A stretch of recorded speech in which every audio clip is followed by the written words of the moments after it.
Praise the lord. అల్లాడిపోతున్నానండి. భయంకరమైన ఎండ, ఒళ్ళంతా సూదులతో పొడిచినట్టు, చెమటకాయలు అంటారే, చెమట పొక్కులు, అవి కడుపు నిండా భోంచేసి ఎన్నాళ్ళు అవుతుందో.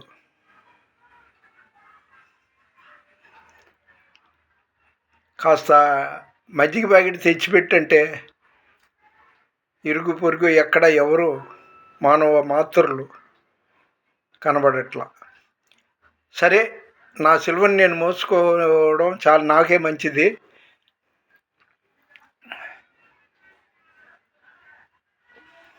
అందుకే చెవులకి గుడ్డ కట్టుకున్నాను, కర్చీప్ కట్టుకున్నది. ఎందుకంటే ఎండ వేడి, గదిలో ఫ్యాన్ వేసినా ఇంకా వేడి గాలి.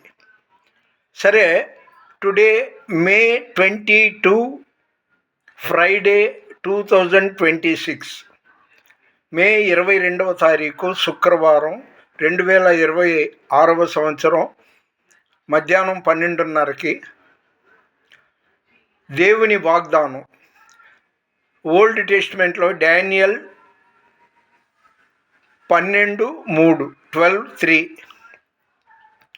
బుద్ధిమంతులైతే ఆకాశ మండలములోని జ్యోతుల వలె ప్రకాశించెదరు. బుద్ధి ఎవరికంటే అంత పని, అంత తీరిక ఎవరికి ఉంది? దేవుడిని ప్రత్యేకంగా దేవుని గురించి ప్రకాశించాలని ఎవరికి లేదు. సంపాదన గురించి, లోకంలో హైలైట్ అవ్వడం గురించి, దానికి బుద్ధిమంతులు. ఎంత మంచి మాట! బుద్ధిమంతులైతే ఆకాశ మండలములోని జ్యోతులను పోలిన వారి ప్రకాశించెదరు. బుద్ధిమంతులు ఎవరండి బాబు? నువ్వు ప్రతి ఆదివారం గుడికి వెళ్ళు, చాలా ముఖ్యమైనది ఆ రోజు. నువ్వు దానికి ఆ మాట అన్నందుకు వాళ్ళ జవాబు ఏంటంటే, నువ్వు ప్రతి ఆదివారం చర్చికి వెళ్ళు అంటే మేము అస్సలు వెళ్ళం, మాకు తోచినప్పుడు వెళ్తామన్నారు. ఇలాగే ప్రతి ఒక్కళ్ళు రెడీగా ఉంటుంది లోక సంబంధమైన ఆలోచనలు, అలవాట్లు. ఏదేమైనా నేను దేవునితో ఉన్నా, అది నా అదృష్టం, నాకు ఆశీర్వాదం. మీ ప్రార్థనలో నాకు జ్ఞాపకం చేసుకోండి. ఈ కళ్ళజోడు ఇక మార్చక్కర్లేదంట, ఎందుకంటే ఇక ఇంతే సంగతులు.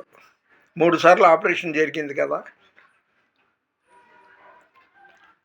కడుపు నిండా భోంచేసి ఎన్నాళ్ళు అవుతుందో, మంచిళ్ళు తాగి.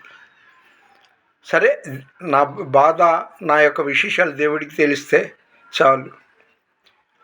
ప్లీజ్ లైక్ చేయండి, షేర్ చేయండి, సబ్స్క్రైబ్ చేయండి. దేవుని పరిచర్యలో మీ రత్నం ఫ్రాన్సిస్. God bless you.